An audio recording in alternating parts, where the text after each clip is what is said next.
Hola amigas y amigos, una vez más con ustedes aquí Abel Reynoso, un gusto saludarlos. Continuamos con el tema de la corrupción y ahora ya vamos a empezar a ver cómo pudiéramos considerar este problema, cómo lo pudiéramos desmenuzar, ya hablando desde el punto de vista institucional y qué se pudiera hacer. Porque le digo una cosa, esto no le estoy diciendo ningún secreto de Estado, esto los departamentos de policía del mundo, los grandes departamentos de policía del mundo, los profesionales, tienen todo un sistema para controlar este problema de la corrupción. Muchos países, los departamentos de policía, y seguro a donde usted vive, también lo conocen. Lo que pasa es lo siguiente: el hecho de que lo conozca no quiere decir que lo aplique. El hecho de que tenga conocimiento de algo no quiere decir que lo aplique. O sea, la información que nosotros recibimos, el conocimiento que nosotros tenemos, es muy bueno tenerlo, pero si no se aplica no sirve para nada. O sea, ¿para qué me sirve? O sea, ¿para qué sirve que yo sepa algo y no lo participe con usted, no lo comparta o no lo aplique? ¿Cuál es el mejoramiento? Porque el mejoramiento no tiene ninguna validez si yo conozco pero no lo pongo en acción. O sea, la acción es lo que habla en todo esto, no el conocimiento. Mucha gente me dice, no, esto yo ya lo sé. Sí, lo sé, pero ¿lo hace? No lo hace. Mire, en muchas veces que he viajado por todo el mundo en distintos lugares, me dicen, no, eso nosotros lo conocemos, lo tenemos. Y yo le pregunto, bueno, ¿y qué hacen con eso? Bueno, no, tenemos esto, bueno, ¿y por qué? ¿Qué es su situación? A ver, explíqueme cómo ha progresado, qué han hecho. Y no pueden. Claro que no pueden, porque no existe. Esto es como las leyes. Las leyes en el mundo, las leyes particularmente para prevenir y controlar el delito, existen en todo el mundo. O sea, la realidad, la ley existe. Pero, ¿qué pasa? El hecho de que tengan la ley, que la ley exista, no quiere decir que la apliquen y que sirva en su país. Eso es lo que sucede. Entonces, sí, usted me puede decir, mire, en mi país tenemos las mismas leyes y esto. Pero la pregunta que yo le tengo es, ¿se aplica esa ley congruentemente, lógicamente, y cómo funciona? Y si la ley no se aplica, si el reglamento no se aplica, si la técnica no se aplica, de nada nos sirve conocerlo. Entonces, ahora yo les voy a delinear un poquito cómo funciona esto de controlar, un poco más de controlar, y le vuelvo a repetir, esto ocurre en todo el mundo 24 horas, 365 días al año. La corrupción es real en todos lados. En su país, en el país de allá, en el país de acá y en el de acá. Todos la tenemos. Es constante. Este trabajo no es que empieza uno y hace algo y ya me voy a dormir y ya no pasó más nada. No. Amigos, el hombre es bueno, pero es más bueno cuando se lo controla. Entonces, ¿qué sucede? La razón de que existe corrupción en instituciones es porque no hay nadie que los está controlando, nadie que los supervisa. Y así todo le voy a decir, a pesar de que hay gente que lo controla y supervise, siempre va a tener alguien que va a saber un poquito más y que va a venir con una nueva ideología. El delincuente es lo que hace. O sea, acuérdense que el corrupto es un delincuente, sea policía o sea que delincuente en la calle. Pero le voy a decir, el delincuente siempre está creando nuevas ideas de cómo cometer un delito mejor sin que y eventualmente se sale con la suya las primeras veces, eventualmente se le aprende la maña y eventualmente comete error y se lo mete preso. Eso es lo que sucede. El policía es igual, el policía corrupto hace lo mismo. Inventa estilos de corrupción, inventa situaciones y se va mejorando, va haciendo esto, va encubriendo, tiene nuevas mañas porque es un policía mañoso. El corrupto es un policía mañoso, es un policía minoritario dentro de la institución, pero es muy mañoso, muy hábil. ¿Que tiene tendencias delictivas? No, que es un delincuente, perdón, no es tendencia. No solo que tiene las tendencias, sino que también lo es, ¿me entiende? Y esto ocurre porque no se lo controla, porque no se lo investiga, porque no se lo supervisa. Porque si usted tiene un buen sistema de supervisión, sí le va a pasar, se lo aseguro, pero lo va a tener más controlado.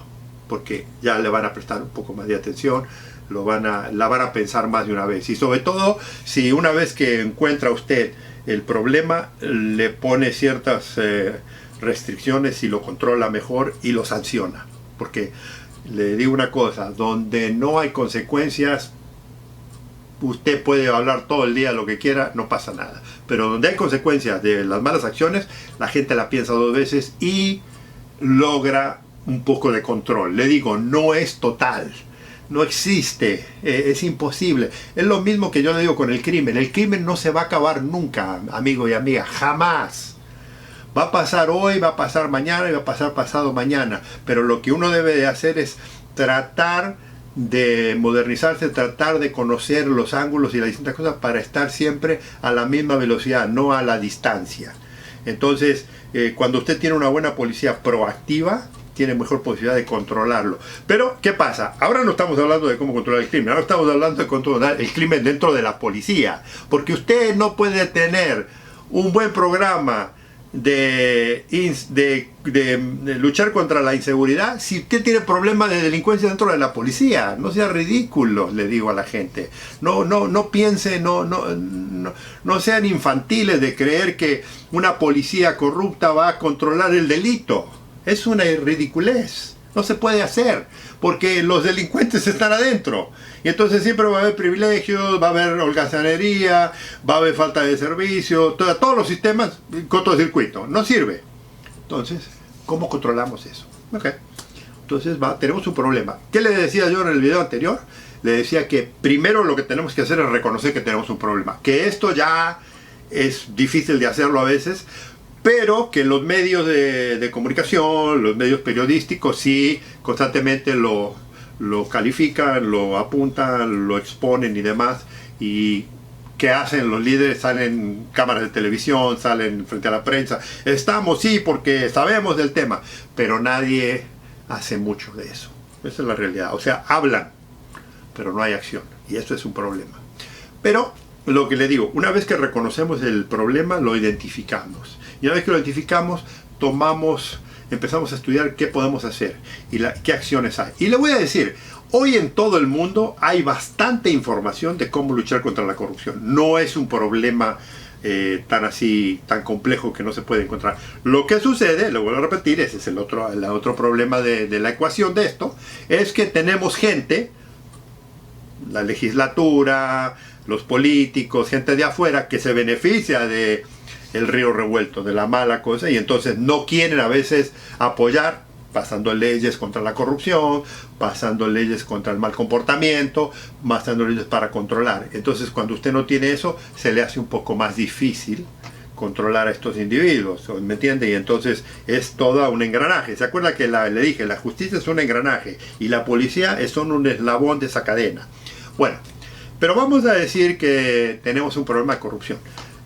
Mire, en investigaciones tenemos, como en todas las situaciones básicas que tratamos de resolver en la vida, por ejemplo, en matemática tenemos, ¿qué? Suma, resta, multiplicación y división, ¿verdad? Son 4 bases que se utilizan para todo. O sea, usted puede ir a lo más sofisticado de la matemática, usted puede ir a lo más sofisticado de todas las ciencias, pero siempre vuelve a lo básico, que son los números. Multiplicación, división, suma y resta. Eso. Y de ahí sale todo lo demás. En música tenemos la escala musical y en muchas otras tenemos ciertos códigos básicos que son necesarios. Bueno, en el trabajo policial tenemos unas reglas para investigar que son muy simples, que no es ningún secreto, es lo que hacemos en todas las escuelas de investigación y que lo duplicamos, es lo más básico de la investigación policial. Es lo que todo policía que sabe de su trabajo lo sabe hacer.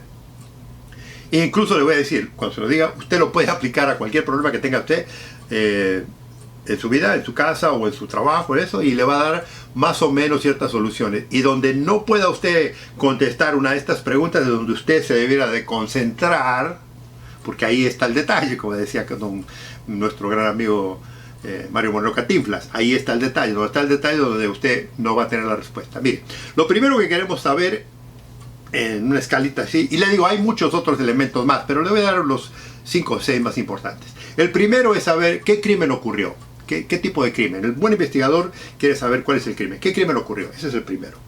El crimen ocurrió porque una vez que tenemos el crimen ya sabemos más o menos cómo era. En el caso nuestro es la corrupción. Lo segundo que queremos saber es dónde ocurrió.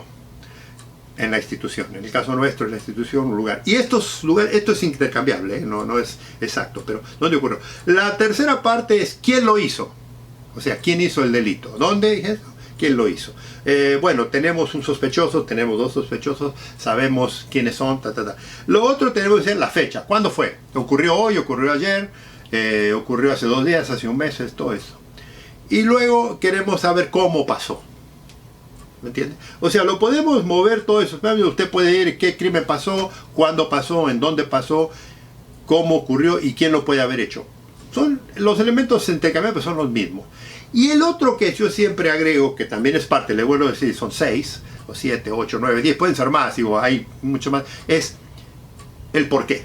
Y el por qué es una cosa importante porque el por qué de por qué ocurrió esto le va a dar a usted ciertas pautas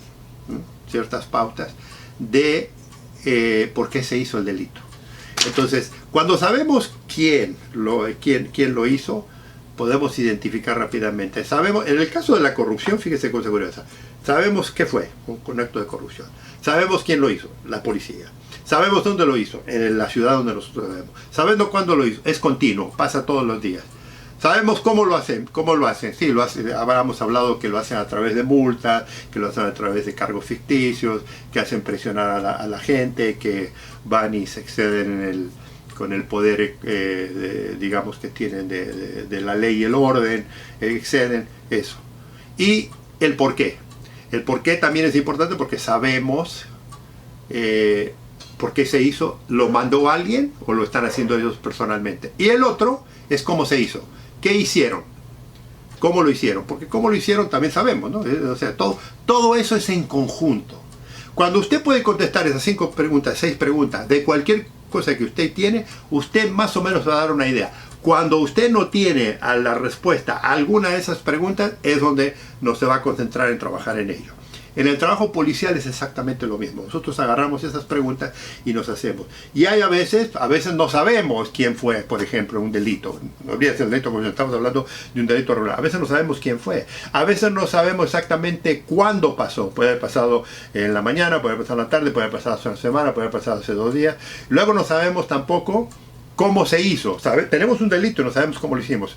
Un delito se hizo a través de, fue una agresión, fue una manipulación, fue una tranza, ¿me entiende? Ese es el trabajo policial, ¿me entiende? Esos 5 o 6 preguntas le van a ofrecer. Cuando usted hace una investigación de corrupción y aplica esas 6 preguntas, la mayoría de las veces ya tiene mucha de la información. ¿Por qué? Porque ocurre dentro de una institución. O sea, esto no está pasando en el público que yo noté. Porque le voy a decir una cosa, la corrupción no pasa, no sucede por sí sola, siempre es colaborativa, siempre hay gente que sabe dentro de la institución quiénes son los corruptos que hacen este tipo de actividades. Ah, ¿no le había dicho eso? Sí. Los corruptos dentro de la institución policial, todo el mundo sabe quiénes son.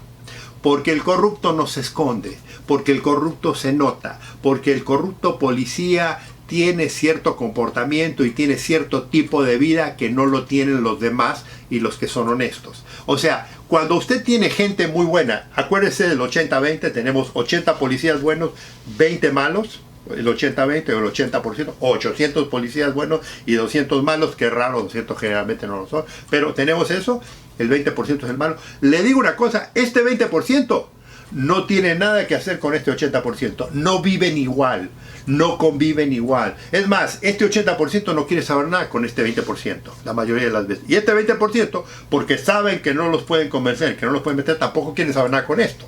¿Me explico? Entonces, no es tan difícil, como se lo pinta, saber cuál es el problema dentro de una institución. Eso no es tan complicado. Empezamos porque ya empezamos a definir exactamente cómo este cuento de la investigación de la corrupción se puede definir, se puede exponer más trágicamente.